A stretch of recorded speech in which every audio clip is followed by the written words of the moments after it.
နိုင်အောင်ထွက်တဲ့အခါထုံးမလားမြန်မာဝတ်စုံနဲ့ဝတ်ပြီးတော့ပွဲတက်စတုံးလေးပဲထုံးမလားမင်္ဂလာပါရှင်ဒီနေ့ထုံးပြပေးမယ့်ပုံကတော့နှစ်ခုစလုံးအတွက်အသုံးတည့်တဲ့ပုံလေးဖြစ်ပါတယ်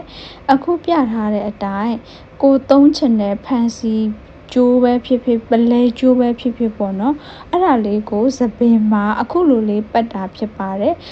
ပတ်တဲ့အခါခပ်ဖွားဖွားကလေးပတ်ရမယ်နော်ကျစ်ဆန်မီးကိုလည်းဖွားဖွားလေးပဲကြည့်ရမယ်ဘာလို့လဲဆိုတော့ဒီဟာတွေကသဒုံးအဖြစ်ပြန်ပြီးတော့ခွေတဲ့အခါမှာကျစ်နေလို့ရှိရင်ဘယ်လိုမှဆင်မပြေဘူးအဲကြောင့်မလို့ဖွားဖွားလေးကျစ်ပြီးတော့